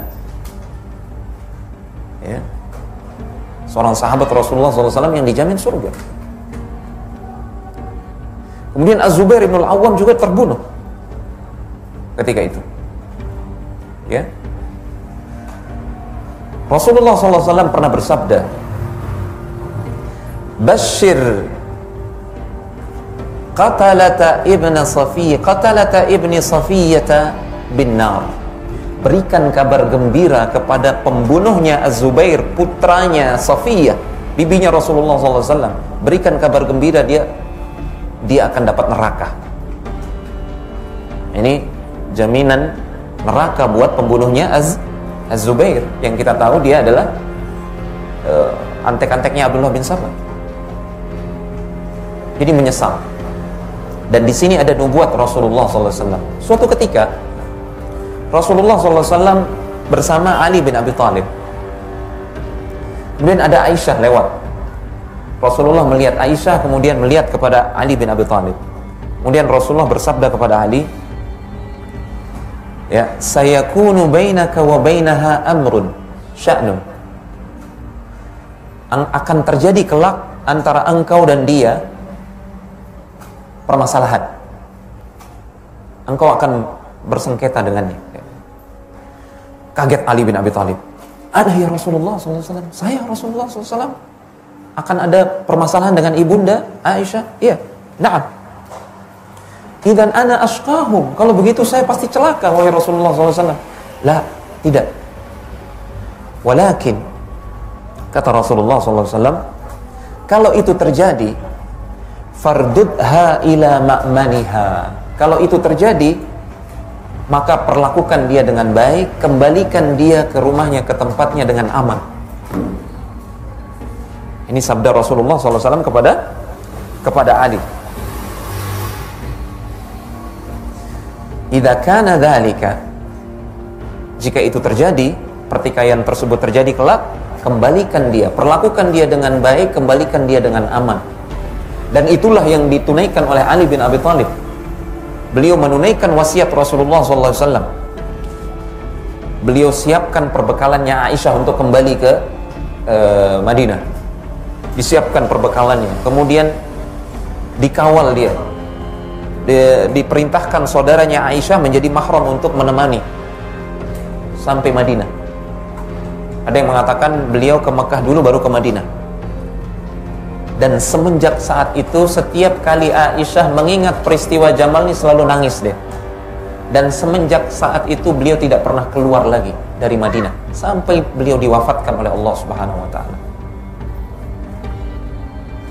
Dikawal oleh Ali bin Abi Thalib, dikawal oleh Al-Hasan, Al-Husain, dikawal untuk menunaikan wasiatnya Rasulullah SAW. Lihat ya, ini fitnah besar pertama yang terjadi pasca wafatnya Umar, kemudian terbunuhnya Utsman bin Affan. Kembali saya ingatkan wasiat Rasulullah SAW kepada para sahabat terkait pertikaian yang akan terjadi. Usikum bitaqwallah was-sam'i wat-ta'ah. Aku wasiatkan kepada kalian untuk bertakwa kepada Allah Subhanahu wa taala dan mendengar serta taat kepada waliul amr. Karena ketika ketidaktaatan itu terjadi, pemberontakan terjadi, bahkan pemakzulan, pembunuhan pada ulil amri yang terjadi, maka terjadi fitnah yang jauh lebih besar setelahnya. May ya'ish minkum ba'di fasayara ikhtilafan katsira. Siapa yang hidup sepeninggalku, kata Rasulullah SAW, dia akan melihat pertikaian yang banyak. Dan terjadi seperti sabda Rasulullah SAW antar sahabat. Namun ini di sini perlu kita jelaskan akidah Ahlussunnah terkait pertikaian yang terjadi antar sahabat, ya. Sebelum kita lanjut terkait prinsip Ahlussunnah dalam menyikapi perselisihan atau pertikaian yang terjadi di antara para sahabat, kita lanjutkan dulu kisah yang terjadi di Syam. Ya, tadi sempat kita potong, sekarang kita kembali lagi apa yang terjadi di Syam. Tadi kita katakan bahwasanya semua penduduk Syam satu kata sepakat membaiat Muawiyah, tapi bukan sebagai khalifah, membaiat mendukung Muawiyah untuk menuntut siapa? Menuntut darahnya Utsman. Ya. Apa yang dilakukan oleh Muawiyah? Muawiyah bin Abi Sufyan mengutus utusan kepada Amirul Mukminin Ali bin Abi Thalib. Utusan tersebut mengatakan, laqad taraktu wara'i 60,000 syekh yabkuna ala qamisi Utsman. Sungguh aku meninggalkan di belakangku ada 60,000 syekh, ya, ada 60.000 syekh, termasuk di antara mereka para sahabat-sahabat Rasulullah SAW yang sudah sepuh. Di antara mereka ada Amr ibn al-As yang ketika itu sudah berusia 80-an tahun. Amr ibn al-As, yang Rasulullah SAW bersabda tentang Amr ibn al-As, aslaman nas wa amana Amr ibn al-As. Orang-orang masuk Islam, namun adapun Amr ibn al-As, dia datang berhijrah dengan sukarela untuk beriman. Orang-orang berislam, Amr ibn al-As beriman. Pujian kepada siapa? Amr ibn al-As. Itu di Syam. Mendukung Muawiyah juga untuk menuntut darahnya Utsman. Putusan ini mengatakan seperti itu kepada Ali. Saya sudah, di belakang saya ada 60.000 syekh. Mereka semua menangisi gamisnya Utsman. Semua mereka menangis dan semua mereka menuntut engkau untuk menegakkan qisas dan had. Wah, masalah besar lagi nih, ya kan? Baru saja selesai berkabung karena sahabat-sahabat Rasulullah wafat di peristiwa Jamal. Sekarang datang lagi nih masalah besar nih. Itulah yang dimaksudkan oleh Umar bin Khattab tentang fitnah. Tamuju kamaujil bahr. Kalau dia sudah terjadi fitnah itu, dia akan datang bergelombang, terus bergelombang silih berganti. Apa kata Ali ketika itu? Minni yatlubuna dama Utsman. Mereka penduduk Syam menuntut darah Utsman dari saya. Ini karena ada isu yang berkembang, sekali lagi isu yang dihembuskan oleh orang-orang munafik, bahwasanya Ali bin Abi Thalib terlibat pembunuhannya Utsman. Dan hati-hati, buku sejarah banyak diselewengkan di sini. Banyak riwayat-riwayat yang menyudutkan Ali dari sisi ini, bahwasanya seolah-olah beliau terlibat pembunuhannya Utsman. Sebelum saya lupa, ada fawaid penting. Mereka menuntut darahnya Utsman dari saya. Maksudnya bukan saya pelakunya, bukan, saya tidak ada andil sedikit pun dalam pembunuhan Utsman. Sampai beliau mengatakan, Allahumma inni abra'u ilaika min dami Utsman. Saya berlepas diri ya Allah, engkau adalah saksi, saya berlepas diri dari darahnya Utsman. Tapi kita tahu Muawiyah tetap ngotot untuk menuntut qisas dan had. Namun Ali ijtihadnya baiat dulu, ya, supaya kita bersatu, supaya kita kuat, kemudian kita tegakkan qisas. Itu lebih aman. Karena kalau kita tegakkan qisas sekarang, ribut itu, ada ribuan orang di Basrah itu siap-siap mengangkat senjata karena mereka melindungi para pembunuhnya Utsman. Najah wallahi qatalata Utsman ila ayyasha Allah. Kalau seperti ini, maka pembunuhnya Utsman akan selamat. Tidak bisa kita tegakkan hadnya kalau penduduk Syam tidak mau berbai'ah, ya. Namun Muawiyah, dia pegang ayat yang tadi kita bacakan, ya. Wa man qutila mazluman faqad ja'alna liwalihi sultana. Siapa muslim, sekalipun dia muslim biasa, kalau dia terbunuh secara zalim, maka kami jadikan, kata Allah, kami jadikan bagi walinya kekuasaan untuk menuntut, ya, apakah qisas atau ganti rugi ataukah dimaafkan, itu terserah keputusannya si wali. Makanya di Saudi Arabia itu seperti itu hukum yang ditegakkan. Kalau terjadi pembunuhan secara sengaja, ya, diserahkan kepada walinya. Bukan pemerintahnya yang memutuskan, tapi walinya yang ditunggu keputusannya. Mau apa nih? Mau menuntut qisas, kalau walinya bilang qisas, nah diqisas oleh pemerintah. Ya. Ini ayat yang dipegang oleh Muawiyah. Jadi dia merasa berhak. Saya ini anak pamannya Utsman, saya berhak untuk menuntut. Ya. Sehingga kata beliau dalam sebuah ucapan, ketika ditanya, Sekaligus ini meluruskan sejarah. Ketika Muawiyah ditanya, "Wahai Muawiyah, kenapa engkau tidak mau berbaiat terlebih dahulu? Apakah engkau mendakwakan kekhalifahan tandingan? Engkau mendakwakan dirimu setara dengan Ali atau lebih baik daripada Ali?" La wallah, tidak.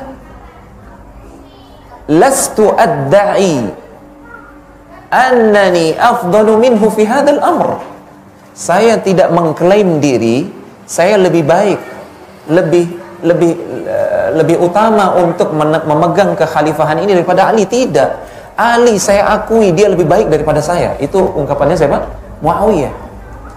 Walakin alastum ta'lamun anna Uthman qutila mazluman? Namun kalian tahu sendiri kan, Uthman ini terbunuh secara zalim dan dia Amirul Mukminin. Mukmin biasa saja kalau dibunuh kita berhak untuk menuntut. Apalagi ini Amirul Mukminin dan saya adalah putra pamannya. Saya adalah walinya yang berhak untuk menuntut. Itu ijtihadnya Muawiyah, dan Muawiyah merasa ketika itu memiliki kekuatan untuk itu karena rakyat Syam semua mendukung dia untuk menuntut darahnya Utsman. Nah, disinilah pertikaian itu terjadi. Tidak ketemu antara ijtihadnya Ali dengan ijtihadnya Muawiyah. Ali memandang berdasarkan ayat ya dalam surat Al-Hujurat, ya, wa in ta'ifatani minal mu'minina iqtatalu fa aslihu bainahuma fa in baghat ihdahuma 'ala al-ukhra faqatilu allati tabghi hatta tafi'a ila amrillah. Kalau ada dua kubu mukminin berseteru, ya, maka upayakanlah islah, dan itu sudah dilakukan. Ali dan Muawiyah sudah saling mengirim utusan. Fa in baghat ihdahuma 'ala al-ukhra, adapun jika satu kelompok yang lain tidak mau islah, tetap ngotot, maka boleh dipaksa, boleh diperangi sampai mereka kembali kepada kebenaran. Ini ayat yang dipegang oleh Ali bin Abi Thalib. Bisa difahami sekarang ya duduk perkaranya? Tapi kedua-duanya sama-sama berijtihad. Muawiyah harus baiat dulu. Saya ini kan Amirul Mukminin, harus mendengar dan taat kepada Amirul Mukminin. Tapi Muawiyah sekali lagi pegangannya ayat yang tadi dalam surat Al-Isra ayat 33. Saya walinya Utsman. Ya. Akhirnya apa yang terjadi? Ali bin Abi Thalib merasa perlu untuk memaksa Muawiyah memberikan shock terapi sedikit ini. Kita serius loh menuntut Muawiyah ini berbaiat lebih dulu. Akhirnya Ali menyiapkan pasukan dan disambut semangat oleh siapa? Abdullah bin Sabah dan teman-temannya. Disambut, ini kesempatan kita akan menaklukkan Syam, kita akan jarah harta bendanya, kita akan tawan perempuan-perempuannya. Itu tujuan mereka dunia. Jahatnya mereka ya. Itu banyak jumlahnya yang menyusup ke dalam pasukan Ali, itu banyak. Dan nantinya mereka lah yang menyempal menjadi Khawarij, yang memberontak kepada Ali. Mereka nantinya yang akan membunuh Ali di Kufah. Yang jelas ada orang-orang yang berniat jahat yang masuk ke pasukannya Ali. Akhirnya mereka menuju Syam sampai di suatu tempat yang namanya Siffin, perbatasan antara Irak dan Syam. Itu Siffin. Muawiyah bin Abi Sufyan ketika mendengar Ali menyiapkan pasukan, loh, kok begini nih? Kita kan sama-sama mukmin, masa kita akan saling tumpahkan darah? Kira-kira begitu ya. Tapi pasukannya besar sekali dari Irak itu. Besar sekali pasukan Ali. Sementara jumlah pasukan di Syam kalah besar lah begitu. Dan di antara mereka banyak para sahabat yang sudah tua-tua. Ali Muawiyah kemudian atas inisiatif dari Amr ibn al-As menyiapkan mushaf. Siapkan pasukan, suruh bawa mushaf. Nanti kita ajak berunding Ali bin Abi Thalib. Bainana wa bainakum kitabullah. Menunjukkan bahwasanya Muawiyah juga sebenarnya tidak menginginkan terjadinya pertumpahan darah. Tapi siap-siaplah pasukan. Akhirnya bertemu kedua pasukan itu di Siffin. Ya. Wa qaddarallah, yang namanya tukang fitnah ya. Ada orang-orang yang berniat jelek. Dan itu disebutkan para ahli sejarah terdiri dari orang-orang yang berada di pasukannya Ali. Tidak semuanya, tapi ada segelintir orang. Mereka lah yang nantinya jadi cikal bakal Khawarij yang mengkafirkan Ali, mengkafirkan Aisyah, mengkafirkan Talha, mengkafirkan Az-Zubair, mengkafirkan Muawiyah, mengkafirkan Amr. Semua sahabat dikafirkan. Akhirnya mereka menghalalkan darahnya Amirul Mukminin Ali bin Abi Thalib. Mereka bunuh nantinya di Nahrawan, ketika 2 tahun setelah Nahrawan terjadilah perang itu. Terjadi. Yang terbunuh ketika itu sahabat Rasulullah SAW yang mulia Ammar bin Yasir. Ammar bin Yasir berada di pasukan Irak, pasukannya Ali bin Abi Thalib. Ammar bin Yasir terbunuh. Dan di sini ada nubuah Rasulullah SAW. Ketika membangun masjid, para sahabat Rasulullah SAW ada yang bawa batu bata 1, ada yang bawa batu bata 2 gitu. Termasuk yang bawa batu bata 2 itu adalah Ammar bin Yasir. Luar biasa semangatnya untuk membangun masjid Rasulullah SAW. Dilihat oleh Rasulullah SAW, kasihan sekali. Kemudian dielus-elus oleh Rasulullah SAW. Waiha Ammar, kasihan engkau Ammar. Taqtuluhul fi'atul baghiyah. Kelak Ammar ini akan dibunuh oleh sekelompok orang yang memberontak. Ya. Dan benar-benar terjadi. Ammar bin Yasir terbunuh di Siffin. Ya.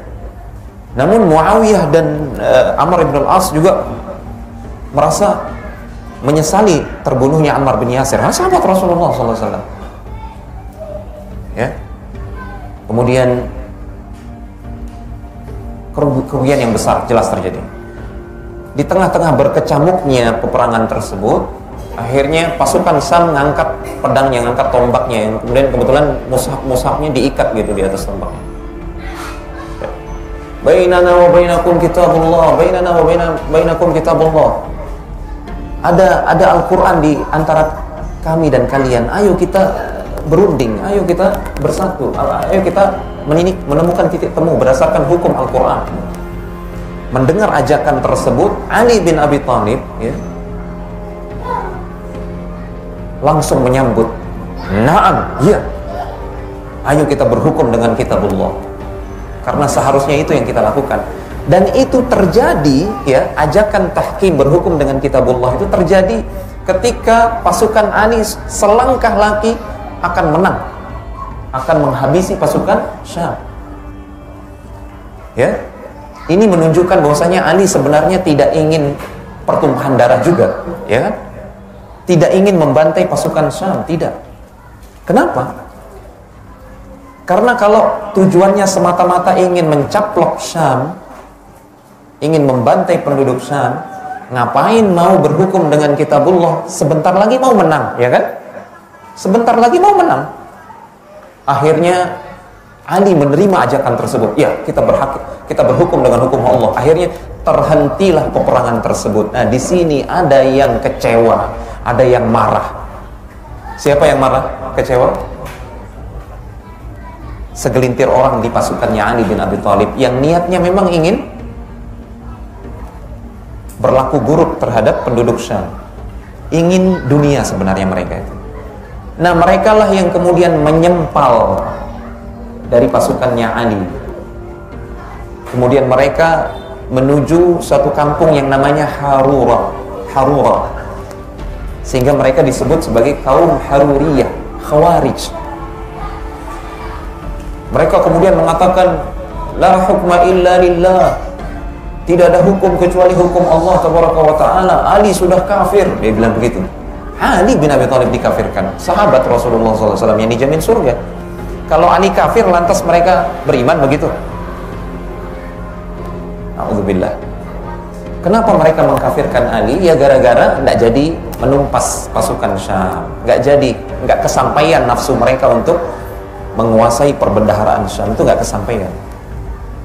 Tapi mereka menjual ayat Allah. Inil hukmu illa lillah. Tidak ada hukum kecuali hukum Allah Tabaraka wa Ta'ala, kata dia. Ali sudah kafir. Kenapa? Karena di antara kesepakatan di Siffin adalah kita akan menjadikan 2 orang hakim untuk melakukan perdamaian nanti di bulan Ramadan tahun yang sama, tahun 37 Hijriah. Ya, akhirnya bubar, pulang.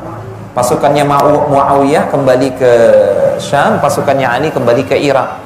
Ada orang-orang yang meradang, itu yang berada di pasukannya Ali ini. Kenapa nggak jadi ini? Kenapa nggak jadi dituntaskan saja pasukan Syam ini? Sebentar lagi kita menang. Tapi mereka beralasan dengan keputusannya Ali mengangkat Abu Musa al-Asy'ari sebagai hakim dari pihaknya Ali dan Muawiyah Amr ibn al-As sebagai hakim dari pihaknya pasukan Syam. Ini dianggap berhukum dengan hukum selain Allah menurut Khawarij. Akhirnya mereka mengkafirkan Ali, mengkafirkan Muawiyah, mengkafirkan Amr ibn al-As. Padahal sebenarnya di dalam hati mereka maunya dunia. Akhirnya mereka memberontak, menyempal dari pasukannya Ali. Akhirnya Ali disibukkan lagi untuk melawan Khawarij. Ya, sehingga 2 tahun mereka diperangi di Nahrawan, berhasil diperangi. Kisahnya juga panjang di sini. Ya, namun kita cukupkan sampai di sini kisahnya. Ada 7 poin. Atau ada 8 poin yang perlu saya sampaikan terkait apa yang kita kisahkan. Dan ini poin penting sekali untuk jadi prinsip kita. Yang pertama, keimanan kepada nubuat Rasulullah SAW. Lihat ya, apa yang disabdakan oleh Rasulullah SAW benar-benar terjadi. Apa yang disabdakan oleh Rasulullah SAW terkait pertikaian yang akan terjadi, terkait sahabatnya akan terbunuh, itu benar-benar terjadi.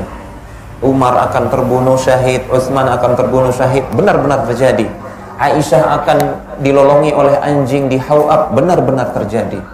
Kemudian Talhah Az-Zubair bin Al-Awwam akan terbunuh, benar-benar terjadi. Kemudian akan terjadi pertikaian antara 2 kubu mukminin yang besar, terjadi. Rasulullah SAW bersabda, "Takhruju mariqatun inda furqatin minal muslimin yaqtuluhum aqrabut ta'ifataini ilal haq." Nanti kelak akan terjadi perseteruan antara 2 kubu orang beriman, maksudnya kubu Ali dan Muawiyah. Ini sabda Rasulullah SAW dan terjadi. Nah, di tengah-tengah pertikaian tersebut akan keluar kelompok yang ketiga. Ini kelompok penyempal Khawarij. Kelompok penyempal ini akan diperangi oleh kelompok yang lebih dekat kepada kebenaran. Berarti kubunya Ali lebih benar ijtihadnya daripada kubunya Muawiyah. Benar-benar terjadi. Ali betul-betul memerangi Khawarij ini di Nahrawan, mereka ditumpas. Lihat apa yang disabdakan oleh Rasulullah SAW benar-benar terjadi. Di sini ada pelajaran penting. Nanti kalau kita membaca hadis-hadis tentang akhir zaman yang belum terjadi, maka kita wajib meyakini itu pasti terjadi sebagaimana apa yang disabdakan oleh Rasulullah SAW. Karena realitas sejarah membuktikan bahwasanya apa yang disabdakan oleh Rasulullah terkait apa yang terjadi sepeninggal beliau itu betul-betul terjadi. Ya, ini pelajaran pertama. Apa yang belum terjadi di masa depan yang disabdakan oleh Rasulullah SAW wajib kita yakini pasti akan terjadi. Karena buktinya sudah terlalu banyak, sudah dibuktikan oleh sejarah. Baik. Dan yang kedua, wajib kita bersatu bersama jamaah. Wajib kita bersatu bersama jamaah. Jamaah yang dimaksudkan di sini adalah jamaah yang berada di atas kebenaran, bersama ulil amri yang sah. Harus tetap bersama. Kemudian yang ketiga, upaya kita harus menghindar dari fitnah. Jangan apalagi menyulut fitnah, nggak boleh, haram. Namun ketika fitnah itu terjadi, kita berupaya menghindar. Itulah yang dilakukan oleh sebagian besar para sahabat. Abdullah bin Umar, Abu Hurairah, Hudzaifah bin Yaman, Sa'ad bin Abi Waqqas, Abu Sa'id Al-Khudri, dan sebagian besar para sahabat, mereka tidak ikut-ikutan dalam perang Jamal, tidak ikut-ikutan dalam perang Siffin, karena menurut mereka ini fitnah, kita harus jauhi. Rasulullah memerintahkan kita untuk menjauhi fitnah. Inilah mauqif yang paling benar. Ya. Jadi kalau antara Ali dan Muawiyah, Ali yang lebih benar, ya. Namun secara umum, secara keseluruhan yang paling benar adalah sahabat-sahabat yang tidak ikut-ikutan ke dalam fitnah. Ini prinsipnya Ahlus Sunnah di sini. Baik. Kemudian yang keempat, ketika terjadi fitnah itu wajib kita kembali kepada ahlul ilmi, orang yang berilmu tentang agama Allah Taala, karena mereka orang-orang yang mengenali fitnah. Sebelum ketika dia baru muncul fitnah itu, orang berilmu sudah tahu. Ini yang dilakukan oleh orang-orang berilmu dari kalangan para sahabat seperti Abdullah bin Umar, Abu Hurairah, Hudzaifah bin Yaman, ya, Sa'ad bin Abi Waqqas. Mereka punya ilmu. Oh, ini fitnah ini. Kita harus menghindar. Akhirnya selamat mereka dari menumpahkan darah sesama muslimin. Ya, makanya harus punya ilmu dan kita harus kembali kepada ahlul ilmi. Dan yang kelima, pegang teguh sunnah Rasulullah SAW dan sunnah al-khulafa ar-rasyidun. Dalam hal ini sunnah al-khulafa ar-rasyidun dalam hal ini adalah Ali bin Abi Thalib. Ya, Ali bin Abi Thalib. Makanya para ulama mengatakan ijtihadnya Ali lebih benar daripada ijtihadnya Muawiyah. Namun Muawiyah diampuni oleh Allah Subhanahu wa taala. Ya. Karena dia sahabat Rasulullah SAW. Kemudian yang keenam, ilmu tentang fitnah akhir zaman ini penting supaya kita benar dalam bersikap. Ya, seperti kubunya para sahabat yang menghindar dari fitnah itu, mereka benar dalam bersikap karena mereka berilmu tentang apa yang disabdakan oleh Rasulullah SAW sepeninggal beliau. Ya. Kemudian yang ketujuh, sikap Pak Ahlus Sunnah terkait pertikaian di antara para sahabat ini, kita wajib meyakini bahwasanya semua para sahabat sudah diampuni oleh Allah Subhanahu wa taala. Ya. Muawiyah tidak berdosa karena terkait keputusannya tidak mau membaiat lebih dulu itu kesalahan ijtihadi sifatnya. Dan Rasulullah SAW bersabda, "Idza ijtahadal hakim fa asaba falahu ajrani wa idza akhta'a falahu ajrun wahid." Kalau seorang hakim itu berijtihad dan benar ijtihadnya, pahalanya dua. Kalau salah ijtihadnya, pahalanya satu. Itu yang terjadi pada Muawiyah. Ya. Dan mereka semua kita yakini sudah diridhoi dan diampuni oleh Allah Subhanahu wa taala. Walladzina ja'u min ba'dihim yaquluna Rabbana ighfir lana wa li ikhwanina alladzina sabaquna bil iman. Orang-orang yang datang kemudian, yang belakangan beriman, mereka berdoa kepada Allah, ya Allah ampuni orang-orang yang beriman lebih dulu daripada kami. Siapa orang-orang yang lebih dulu beriman? Sahabat, termasuk Muawiyah dan Amr bin al-As, termasuk sahabat-sahabat yang bertikai ketika itu. Ya, wajib kita meyakini bahwasanya sahabat itu bertikai niatnya bukan untuk dunia, bukan untuk kekuasaan, tapi mereka murni karena menginginkan kebaikan sebenarnya, seperti yang terjadi pada Thalha Az-Zubair ketika mereka menghadap Aisyah. Kemudian yang terakhir, ini penting, kita wajib belajar juga tentang sejarah yang sahih. Ya, karena buku-buku sejarah dan sudah banyak diterjemahkan, itu banyak sejarah yang sudah diselewengkan. Kadang-kadang sejarah yang sudah ditulis oleh ulama-ulama Syiah yang menyudutkan Muawiyah bin Abi Sufyan, menyudutkan Amr bin al-As. Terkadang banyak juga kitab-kitab yang menyudutkan semua para sahabat, menyebutkan para sahabat tuh haus kekuasaan, kemudian mereka pendusta, mereka zalim. Tujuan mereka apa? Mau menghancurkan sunnah, mau menghancurkan ajaran Islam, supaya kita tidak lagi percaya kepada para sahabat, ya kan? Ini banyak ini orang-orang liberal, hati-hati memanfaatkan ini sejarah yang sudah diselewengkan ini. Mereka bilang apa? Tuh lihat sahabat-sahabat Rasulullah, mereka bertikai satu sama lain, ya? Mereka berbohong, berdusta, mereka haus kekuasaan. Tujuan mereka apa? Makanya jangan percaya hadis-hadis yang mereka riwayatkan. Itu tujuan mereka. Maka dengan mengkaji sejarah yang benar ini, maka hati kita akan bersih dari kedengkian atau kemarahan kepada sahabat Rasulullah SAW yang melalui mereka lah Allah menyampaikan Islam itu kepada kita. Ya, ini 8 poin penting terkait apa yang kita kaji pada 2 malam ini. Mohon maaf, sekali lagi mohon maaf agak kepanjangan ya, mohon maaf, tapi mau tidak mau penting untuk kita tuntaskan. Sebenarnya ini panjang, banyak hal-hal detail yang saya lewatkan,